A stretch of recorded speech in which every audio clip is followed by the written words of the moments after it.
టీశాట్ వీక్షకులకు వ్యూయర్స్కు నమస్కారం పెడుతూ ఈరోజు మనం ప్రభుత్వ పాలనా శాస్త్రం అర్థం ప్రాధాన్యత అనే అంశాలు నేర్చుకునే ప్రయత్నం చేద్దాం. మరి ఎట్లా ప్రభుత్వ పాలనా శాస్త్రం అంటే ఏంది అనే అంశంలోకి మనం ఒకసారి వెళ్ళి చూద్దాం.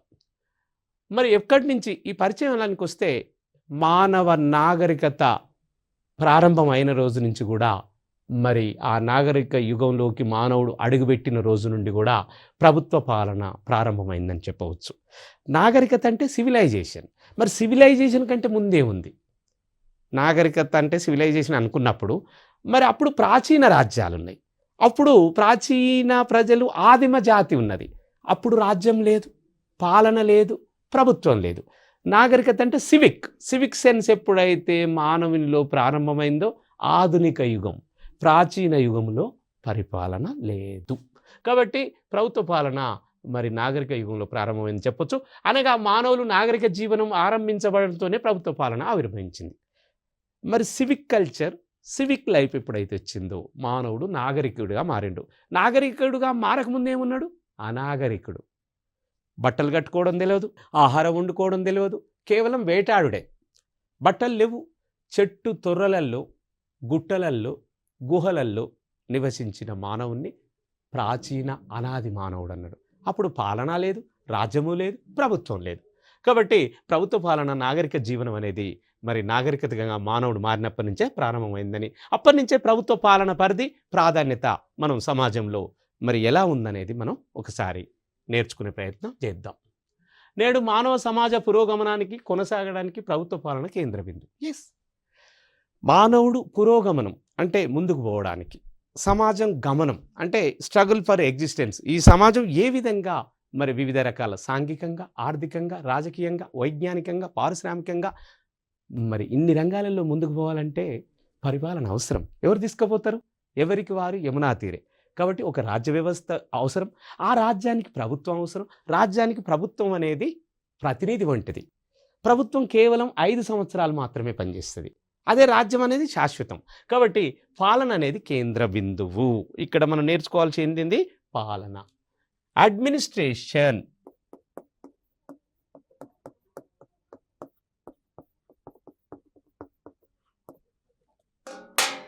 అడ్మినిస్ట్రేషన్ అనేది ఇక్కడ ఒక మైల్ స్టోన్, కేంద్ర బిందువు, సెంటర్ పాయింట్. పరిపాలన లేకుండా మరి ఎలా ఈ ప్రజలను ఒకే త్రాటి మీద ఉంచుతాం? ఎవరికి ఎక్కడ ఏ అవసరం ఉన్నది ఎలా తెలుస్తుంది? కాబట్టి పాలన కేంద్ర బిందువుగా మారినప్పుడే ప్రభుత్వ పాలనకు అర్థం, దాని ప్రాధాన్యత పెరగడానికి దోహదపడుతున్నటువంటి వివిధ కారణాలను మరియు అభివృద్ధి చెందుతున్న సమాజానికి ప్రభుత్వ పాలన ప్రాధాన్యత ఎంత ఉందో మనం వివరించే ప్రయత్నం, అదేవిధంగా నేర్చుకునే ప్రయత్నం చేద్దాం. ఆంగ్లంలో ఈరోజు పబ్లిక్ అడ్మినిస్ట్రేషన్ అంటున్నారు. మరి ఆంగ్లంలో అంటున్న ఈ పబ్లిక్ అడ్మినిస్ట్రేషన్ అనే పదానికి మనం ఎలా చూడాలనే విషయాన్ని ఇప్పుడు మన తెలుగులో ప్రభుత్వ పాలనగా దీన్ని పిలుచుకుంటున్నాం. ఆంగ్లంలో పబ్లిక్ అడ్మినిస్ట్రేషన్, తెలుగు భాషలో ప్రభుత్వ పాలన అని చెప్పుకుంటున్న దీనికి అడ్మినిస్ట్రేషన్ అనే ఆంగ్ల పదము అడ్ మరియు మినిస్ట్రెయిన్ అనే 2 లాటిన్ పదాల నుంచి వచ్చింది.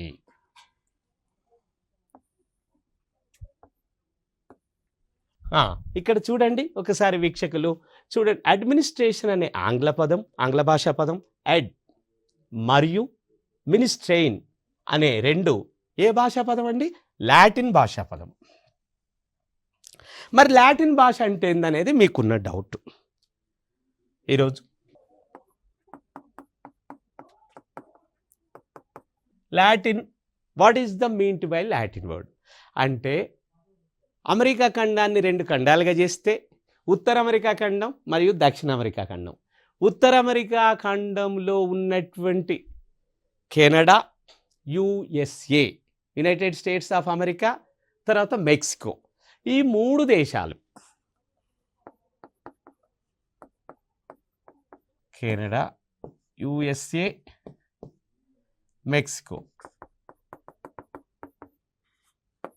ఈ 3 దేశాలు, ఉత్తర అమెరికా ఖండంలో ఉన్న ఈ 3 దేశాలను మినహాయించి మధ్య అమెరికా మరియు దక్షిణ అమెరికా ప్రాంతాలలో నివసిస్తున్న అనేక దేశాలలో ప్రజలు మాట్లాడే భాష డిఫరెంట్ లాంగ్వేజెస్ ఉంటాయి. కానీ ఆ భాషలన్నిటికీ ఆరిజిన్ అంటే పుట్టుక ఏ భాష అంటే లాటిన్ భాష. అందుకనే మనకు ఎక్కువ ఇంగ్లీష్ భాషా పదాలన్నీ లాటిన్ భాష నుండి కానీ, గ్రీకు భాష నుండి కానీ, గ్రీస్లో మాట్లాడే భాష గ్రీక్ భాష, అదే రోమన్ భాష కానీ ఈ మూడింటి నుంచి వస్తుంది. 1 లాటిన్, 2 గ్రీకు, 3 రోమన్. రోమన్ అంటే ఇటలీలో మాట్లాడతారు, ఇటలీలో మాట్లాడే భాష రోమన్ లాంగ్వేజ్. మరి గ్రీక్ అంటే గ్రీస్ దేశంలో, చిన్న దేశం, యూరప్ ఖండంలోనే ఉంటుంది. ఆ యూరప్ ఖండానికి మరొక పేరు ఐరోపా ఖండం. కాబట్టి అదేవిధంగా మరి ఇంకో భాష మరి లాటిన్ భాష. ఈ లాటిన్ భాష మాత్రం ఈ యొక్క ఉత్తర అమెరికా ఖండంలోని ఈ 3 దేశాలను మినహాయించి మధ్య అమెరికా మరియు దక్షిణ అమెరికాలో ఖండంలో మాట్లాడుతున్న అన్ని భాషలకు మూలమైన ఆరిజిన్ పుట్టుక భాష ఇది. ఆ లాటిన్ భాష యాడ్ మరియు మినిస్ట్రైన్ అనే 2 లాటిన్ భాషల నుంచి ఆవిర్భవించిన ఆంగ్ల పదం పబ్లిక్ అడ్మినిస్ట్రేషను, ఇది ఆంగ్ల పదము. ఆ 2 లాటిన్ పదం నుంచి వచ్చినాయి. మరి ఏందయ్యా ఈ పదానికి అర్థమైంది అనేది ఇక్కడ మనకున్న డౌట్. ఈ యాడ్ మరియు మినిస్ట్రైన్ అనే పదాలకు ఏంటిది మీనింగ్ అంటే సేవ చేయడము, సర్వీస్ టు ద పీపుల్. ప్రజలకు సేవ చేసే భాగ్యం కలగడమే పరిపాలన. అంటే వివిధ రకాల ఉద్యోగస్తులందరూ కూడా వ్యవహారాలను చక్కదిద్దాలి, లేదా వాటిని నిర్వహించడం, మేనేజ్మెంట్ చేయాలి, వాటిని అది ఎగ్జిక్యూటివ్ చేయాలి. అందుకనే ప్రజలకు సేవ చేసే బాధ్యత. ప్రజానీకాన్ని ఆదుకోవడం, వారి వ్యవహారాలను గురించి పట్టించుకోవడం వంటి అర్థాలను సూచిస్తుంది. ప్రజలను ఆదుకోవడం, ఉప్పెన, తుఫాను, రకరకాల ఈరోజు అనేక విపత్కారాలు సంభవిస్తాయి. మరి ఎవరు వ్యక్తిగతంగా ఎవరన్నా ప్రజలను ఆదుకుంటారా? ఎవరంతటా వాళ్ళే ఉంటారు యమునా తీరే. మరి ఒక దేశ ప్రజలను మొత్తం ఈరోజు మరి చైనా దేశం 1962 సంవత్సరంలో భారతదేశం మీద అటాక్ చేసింది. అదేవిధంగా 1965 సంవత్సరంలో మరి పాకిస్తాన్ అటాక్ చేసింది. 1971 సంవత్సరంలో కూడా పాకిస్తాన్ అటాక్ చేసింది. అప్పుడు ఈ భారతీయ ప్రజలను కాపాడింది ఎవరు? అదేవిధంగా బొంబాయి నగరంలో తాజ్ హోటల్లో 26/11 మొన్ననే జరుపుకున్న ఏదైతే మన సైన్యం ఏ విధంగా అయితే అమూల్యమైన ప్రాణాలు అర్పించిందో, కసబ్ ఆ పాకిస్తాన్ ఒక టెర్రరిస్టు తాజ్మహల్ అనే హోటల్లో మరి చేసినటువంటి ఆ కృత్యాన్ని మనం ఇంకా మర్చిపోలేదు. కసబ్ ఏ హోటల్? తాజ్ హోటల్. మరి ఇలాంటి అనేక విపత్కర పరిస్థితుల నుంచి, ఆపద నుంచి మరి దేశ ప్రజలను రక్షించవలసిన బాధ్యత భారత రాజ్యాంగం మీద, ఆ రాజ్యానికి ప్రతినిధైన భారత ప్రభుత్వం మీద, యూనియన్ గవర్నమెంట్ మీద ఉంది. కాబట్టి ప్రజానీకాన్ని ఆదుకోవడం, వారి వ్యవహారాలను, వారికి పరిపాలన అందించడం, ఇలాంటి అంశాలను సూచిస్తుంది. ఇకపోతే ఫెలిక్స్ ఏ నీగ్రో లక్ష్య సాధన కోసం మనుషులను, వస్తువులను వ్యవస్థీకరించి, అంటే ఆర్గనైజ్ చేసి, ఎవరెవరిని? మనుషులను మరియు వస్తువులను వ్యవస్థీకరించి, అంటే ఆర్గనైజ్ చేసి ఉపయోగించుకోవడమే పాలన అని చెప్పొచ్చును.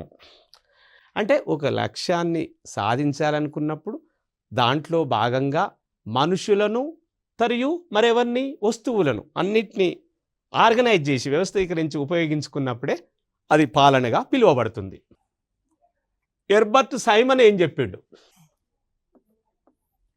హెర్బర్ట్ సైమన్ అనేటువంటి ఒక మేధావి మరి ఏమని చెప్తుండో మనం నేర్చుకుందాం. ఉమ్మడి లక్ష్యాలను సాధించుకోవడానికి గాను సమూహాలు సహకరించుకునే చేసే కార్యకలాపాలే విస్తృతార్థంలో పాలన అని చెప్పవచ్చు. ఒక మరి ఉమ్మడి లక్ష్యాలు, జాయింట్ ఎయిమ్స్, అంటే వ్యక్తిగతం కాదు ఇక్కడ. అంటే ఒక దేశము ఏ లక్ష్యం కొరకు, తన దేశ ప్రజలకు ఏ లక్ష్యాన్ని నెరవేర్చడం కొరకు ఈ కేంద్ర రాష్ట్ర ప్రభుత్వాలు పనిచేస్తున్నాయో అలాంటి ఉమ్మడి లక్ష్యం సాధించుకోవడం కొరకు వివిధ సమూహాలు, అంటే వివిధ గ్రూపులు ఒకరికొకరు మ్యూచువల్ కోఆపరేషన్, మ్యూచువల్ అండర్స్టాండింగ్తోని వివిధ రకాల యాక్టివిటీస్ను చేపట్టి మరి దాన్ని పాలన అంటారు. వివిధ రకాలుగా చేసేటువంటి వాటిని పాలన, గ్రూపుగా, సమిష్టిగా చేసేది అని చెప్పవచ్చని హెర్బర్ట్ సైమన్ చెప్తుండు. ఎవరు చెప్తున్నారు? హెర్బర్ట్ సైమన్ అనేటువంటి ఒక ప్రొఫెసర్ చెప్తుండు. అదేవిధంగా లూథర్ గల్లిక్, ఈ లూథర్ గల్లిక్ అనేటువంటి ఒక మేధావి, ఒక ప్రొఫెసర్ ఏమంటుండంటే ప్రభుత్వ పాలన లేదా పరిపాలన అనేటువంటి దీనికి తెలుగులో ఒక పర్ఫెక్ట్ అర్థాన్ని ఇస్తున్నాడు. నిర్ణీత లక్ష్యాలను సాధించుటకు అవలంబించవలసిన పద్ధతులకు సంబంధించిన విషయ వివేచనయే పాలన. ఒక నిర్ణీత అంటే ఆల్రెడీ డిసైడెడ్. ఏ లక్ష్యాన్ని మనం సాధించుకోవాలనుకుంటుంది భారతదేశం?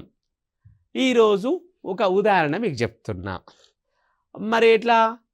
సెమీ హై స్పీడ్ ట్రైను భారతదేశానికి అవసరం. ఎందుకంటే చాలా గంటకు ఇప్పుడున్న ట్రైన్లు పాత కాలం కాబట్టి లేటుగా నడుస్తున్నాయి. అందుకని ఒక semi high speed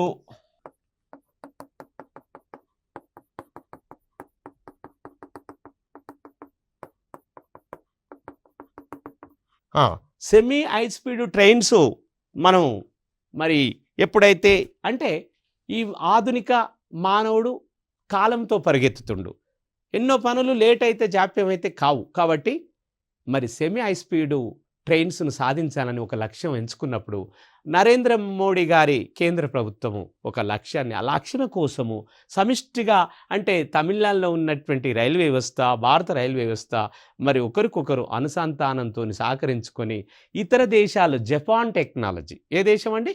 Japan technology తీసుకొని ఇక్కడ సెమీ హై స్పీడ్ ట్రైన్స్ను ఆ ప్రాజెక్టు చేస్తున్నారు. అంటే ఇక్కడ లూథర్ గల్లిక్ అంటుండు, ఒక లక్ష్యాన్ని ఎంచుకున్న తర్వాత అది సాధించుటకు అవలంబించవలసిన పద్ధతులకు సంబంధించిన విషయ వివేచన, ఆ విషయాల మీద అందరు కలిసి ఒక వివేచనాత్మకంగా చేస్తే అది పాలన అంటారు అని ఇక్కడ మనం నేర్చుకుంటున్నాం.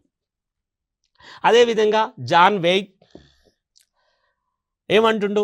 ఆశించిన లక్ష్యాలను నెరవేర్చుకోవడానికి చేసే నిశ్చిత సర్వే పాలన.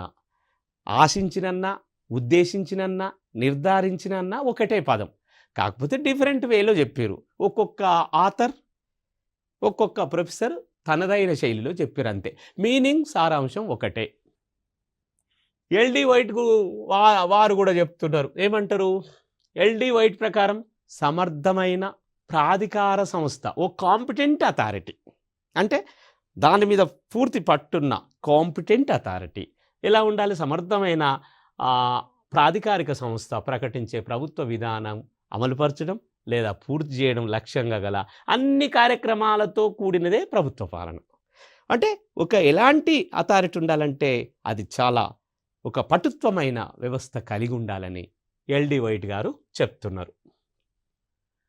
మరి రకరకాల నిర్వచనాలు ప్రభుత్వ పాలన మీద ఇచ్చిరు. అందులో ఇచ్చినటువంటి ఒక గొప్ప నిర్వచనం ప్రభుత్వ పాలనా శాస్త్రానికి పితామహుడు. ఎవరు ఈ ప్రభుత్వ పాలనా శాస్త్రానికి పితామహుడు?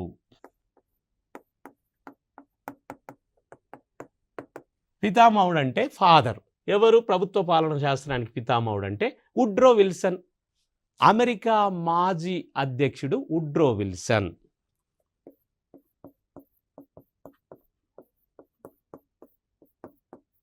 వుడ్రో విల్సన్ అనేట ఆయనే అమెరికా మాజీ అధ్యక్షుడు. మరి అట్లనే ఈ పబ్లిక్ అడ్మినిస్ట్రేషన్ అనేటువంటి ఒక సాంఘిక శాస్త్రానికి అతను ఫాదర్గా, అతను ప్రవేశపెట్టిందే ఈ ప్రభుత్వ పాలనా శాస్త్రం. అందుకనే అతన్ని ఏమన్నారంటే father of the public administration. ఆయన అమెరికా మాజీ అధ్యక్షుడు. ఆయన ఇచ్చిన నిర్వచనం ప్రకారం మనం నేర్చుకుందాం. ఏం చెప్పిండు ఆయన? ప్రభుత్వ చట్టాలను వివరణ సహితంగా క్రమబద్ధంగా అమలుపరచడమే ప్రభుత్వ పాలన. అంటే ప్రభుత్వ చట్టాలనట వివరణ సహితంగా అంటే చాలా ఒక వివరణాత్మకంగా, అంటే ఏదో పైన చెప్పడం కాకుండా వివరణ సహితంగా, మరియు డీటెయిల్డ్ స్టడీ అంటాం ఇంగ్లీష్లో. సిస్టమాటిక్, అది ఎట్లుండాలి? ఒక క్రమ పద్ధతిలో ఉండాలి, అసంపూర్తిగా ఉండొద్దు. క్రమ పద్ధతిలో అమలు పరచడమే ప్రభుత్వ పాలన అని మరి వుడ్రో విల్సన్ చెప్తున్నాడు. అలాంటి చట్టాన్ని అమలు చేసే ప్రతి చర్య, అలాంటి చట్టము అమలు చేసే ప్రతి చర్య అంటే యాక్షన్. చర్య మీన్స్ యాక్షన్.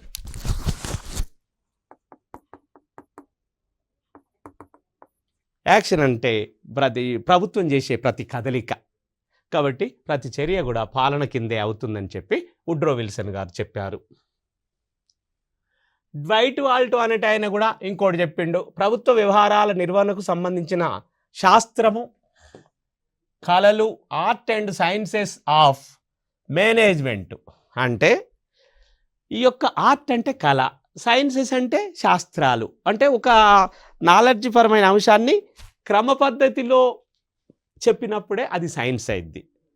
అక్రమ పద్ధతిలో ఉన్నదాన్ని ఆర్డర్లో తీసుకురావాలి, ఇన్ ఆర్డర్లో ఉన్నదాన్ని ఆర్డర్లకు తీసుకొచ్చి సీక్వెన్స్లో ఒక అంశానికి సంబంధించిన విషయాన్ని చెప్తే అది సైన్స్ అంటారు. అంటే ఆర్ట్ కళ మరియు సైన్స్ శాస్త్రాలను, మేనేజ్మెంట్ అంటే నిర్వహణ, ఆ నిర్వహించే కళ ఆర్ట్. అంటే అడ్మినిస్ట్రేషన్ ఈజ్ అన్ ఆర్ట్. పరిపాలన అనేది ఒక కళ. అందరికీ పరిపాలించడం రాదండి. ఆ పరిపాలనా రంగంలో ఎవరైతే నిష్ణాతులు అంటే స్కిల్ఫుల్ పర్సన్స్, ఎవరు skilful persons, skilful persons. Skill అంటే ఏంది తెలుగులో? నైపుణ్యత. అంటే ఒక రంగంలో డ్రైవర్ పోస్ట్ ఉంది, ఆ డ్రైవింగ్లో మెలకువలు తెలిసిన వ్యక్తి మాత్రమే డ్రైవింగ్ పర్ఫెక్ట్గా చేస్తాడు. అలానే ఒక ఇంజనీరు, ఒక సివిల్ ఇంజనీరు బిల్డింగుకు మరి ఒక ఏదంటే మ్యాప్ ఇస్తాడు, ఆ సివిల్ ఇంజనీరింగ్లో ఎవరైతే క్వాలిఫైరో ఆయన ఇస్తాడు. ఒక ఎలక్ట్రిక్ ఇంజనీరు అలానే. మరి ఇక్కడ ఏమంటున్నాం అంటే పరిపాలన అనేది అడ్మినిస్ట్రేషన్ ఈజ్ యాన్ ఆర్ట్, ఒక కళ. ఆ కళలో ఎవరైతే నైపుణ్యత సాధించినరో వాళ్ళు మాత్రమే పరిపాలన ఒక చట్టబద్ధంగా ఒక రాజ్యాంగానికి అనుగుణంగా చేయగలుగుతారు. కాబట్టి అలాంటి సమ్మిళిత నిర్వహణ విధానమే పాలనని ఈరోజు మనము డ్వైట్ వాళ్ళలో చెప్పిన నిర్వచనాన్ని మనం అర్థం చేసుకోవచ్చు. ఇకపోతే హెర్బర్ట్ సైమన్ గారు కూడా చెప్పారు, సాధారణ వాడుకలో దేశ, రాష్ట్ర, స్థానిక, అంటే దేశంలో కానీ ఇటు రాష్ట్రంలో కానీ మరియు దేశము, రాష్ట్రము, స్థానికంగా లోకల్ గవర్నమెంట్స్ ఇలాంటి ప్రభుత్వాలలో ఉండే కార్యనిర్వహణ శాఖ. ఏ శాఖ అండి? కార్యనిర్వహణ శాఖ. అంటే ఎగ్జిక్యూటివ్ అంటారు ఇంగ్లీష్లో. కార్యనిర్వహణ శాఖలో ఎవరు ఉంటారని చెప్పిన మీకు? మరి రాష్ట్రపతి నుంచి ఇక్కడ గ్రామంలో ఉన్న VRO, village revenue officer, Panchayat secretary, మరి ఒక ప్రధానమంత్రి నుంచి మొదలుకుంటే ఒక హెడ్ కానిస్టేబుల్ వరకు పోలీస్ స్టేషన్లో ఉన్న వీళ్ళందరూ కూడా ఆ కార్యనిర్వహణ శాఖలో భాగం. వాళ్ళ అఫీషియల్స్, వీళ్ళు నాన్ అఫీషియల్స్, వీళ్ళందరూ కార్యనిర్వహణ శాఖలో వస్తారు.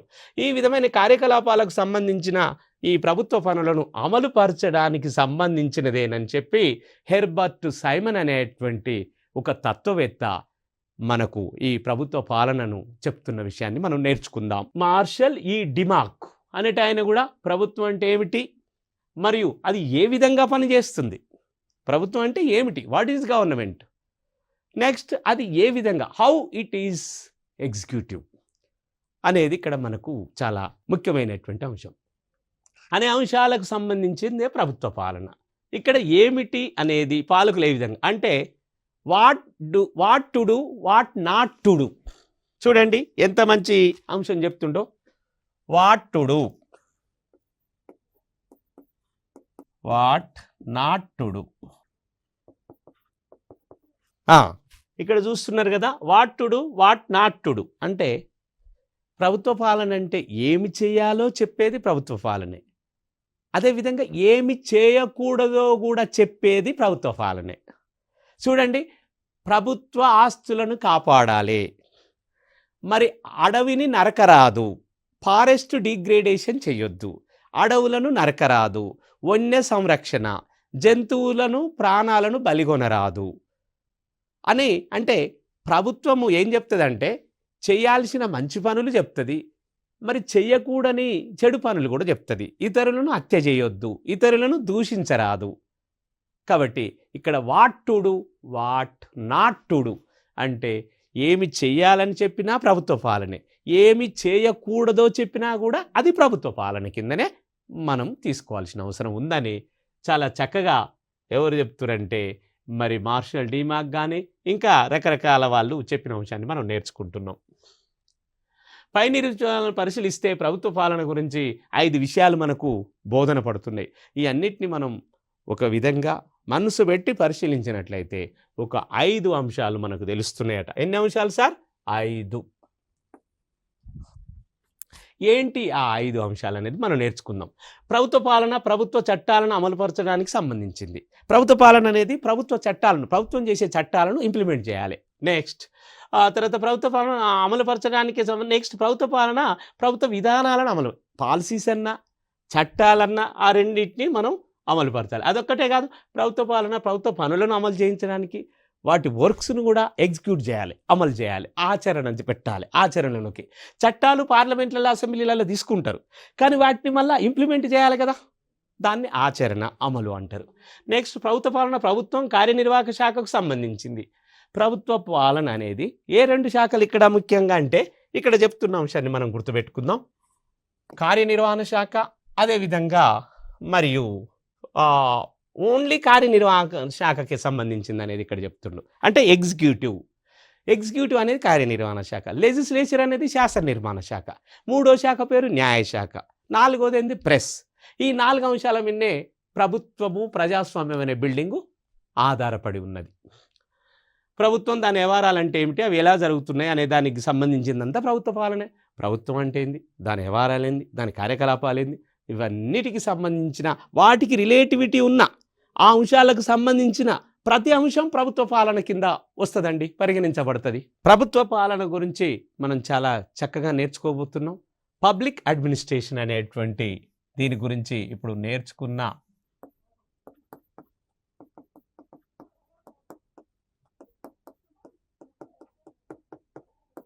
అయితే ప్రజల కొరకే ఈ ప్రభుత్వం పనిచేయాలి. మరి పాలకుల కొరకు చేసేది ప్రభుత్వ పాలన కాదు, అది వేరే ఏది, అది నియంతృత్వ పాలన అవుతుంది. అదేంటిది, డిక్టేటరిజం అంటారు. ఈరోజు జర్మనీలో ఆయన నాజిస్ట్ నియంత హిట్లర్ కానీ, అదేవిధంగా ఇటలీలో ఫాసిస్ట్ నియంత ముస్సోలిని కానీ, అదేవిధంగా ఫ్రాన్స్లో ఫ్రెంచ్ చక్రవర్తులు 14వ లూయి కానీ, 15వ లూయి కానీ, 16వ లూయి కానీ, అదేవిధంగా యూరోప్ ఖండంలో ఇంకో దేశాన్ని తీసుకుంటే రుమేనియాలో సిసెస్క్యూ, వీళ్ళంతా నియంతలుగా పరిపాలించారు. వీళ్ళు ప్రజల హక్కులను గుర్తించలే, ప్రజల స్వేచ్ఛకు ప్రయారిటీ ఇవ్వలే. మరి అదే ఈ పబ్లిక్ అడ్మినిస్ట్రేషన్ వచ్చినాక ప్రజాపాలన, ఇక్కడ ప్రజల కొరకే తీసుకోబోయే సంక్షేమ పథకాలు. మరి ఈరోజు అనేక సంక్షేమ పథకాలు ఉన్నాయి. అలాంటి ప్రభుత్వ పాలనలో ఈ సంక్షేమ పథకాలన్నీ భాగం. ఏది ప్రభుత్వం, ఉదాహరణకు రైల్వే స్టేషన్లో ఒక కుటుంబంలో ఒక వ్యక్తి అమెరికాలో చదువుకోవడానికి వెళ్తున్నప్పుడు ఆ కుటుంబ సభ్యులతో పాటు వాళ్ళ ఫ్రెండ్స్, వాళ్ళ ఇరుగు పొరుగు వారంతా రైల్వే స్టేషన్కి వెళ్తే అక్కడ ఏమవుతుందంటే ప్లాట్ఫాము మొత్తము బిజీ అయింది వీళ్ళ కుటుంబం. అంటే ఇట్లా ఎన్నో కుటుంబాలు వస్తాయి వాళ్ళ రిలేటివ్స్ను తీసుకురావడానికి మరియు వాళ్ళను సెండ్ ఆఫ్ ఇవ్వడానికి. అయితే అప్పుడు రైల్వే శాఖ ఆలోచించింది, ప్రభుత్వ పాలనలో భాగం ఇది, ఏమని ఆలోచించింది, వీళ్ళని ఎట్లా కంట్రోల్ చేయాలి. అరే ఒకరిని సెండ్ ఆఫ్ చేయడానికి 20 మంది 30 మంది వస్తున్నారు, అక్కడ ప్రయాణం చేయాల్సింది ఒక్కరు లేదా 2 ప్రయాణికులే.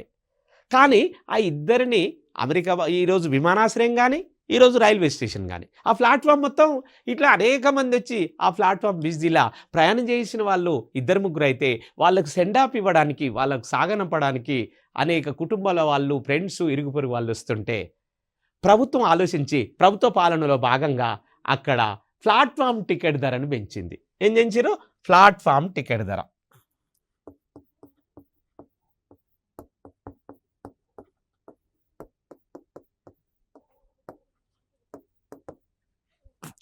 ప్లాట్ఫామ్ టికెట్ ధరను పెంచాల్సిన అవసరం ప్రభుత్వానికి ఎందుకు వచ్చిందంటే, ఆ సెండ్ ఆఫ్ చేయడానికి వస్తున్నటువంటి ఆ ప్రయాణికులు కొద్దిమంది అయితే సెండ్ ఆఫ్ చేయడానికి, వీడుకోలు చెప్పడానికి వస్తున్నటువంటి ఆ కుటుంబ సభ్యులను లేదా ఫ్రెండ్స్ను నియంత్రించడానికి, కంట్రోల్ చేయడానికి ఇది ప్రభుత్వ చర్య.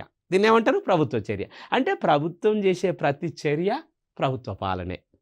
అంటే ఇక్కడ వాళ్ళని నియంత్రిస్తుంది. మరి ఇంకేం చేస్తుంది, జాతీయ గీతాన్ని ప్రతి భారతీయుడు ఆలపించాలి, వన్యమృగాలను ప్రతి భారతీయుడు సంరక్షించాలి, దేశ సంపదను కాపాడవలసిన ఒక గురుతరమైన బాధ్యత ప్రతి భారతీయుని మీద ఉన్నది. ఇది ఎవరు చెప్పారు, ప్రభుత్వం చెప్పింది. అంటే ఇవన్నీ దేని కింద వస్తాయి, ప్రభుత్వ పాలన కింద వస్తాయి. వన్య సంపదను కాపాడాలి, అటవీ సంపదను కాపాడాలి, మరి వన్యమృగాలను కాపాడాలి. అదేవిధంగా మరి గోహత్యలను నిషేధించాలి, మద్యపానాన్ని ముట్టరాదు. అంటే ఈ విధంగా ప్రభుత్వము ఏ అంశాన్ని పథకాల ద్వారా ప్రజల్లోకి ప్రవేశపెడుతుందో ఆ పథకాలు కొన్ని సంరక్షక నిధులని, కొన్ని సంవర్ధక మరి విధులని 2 రకాల ఉంటాయి. సంరక్షక, సంవర్ధక.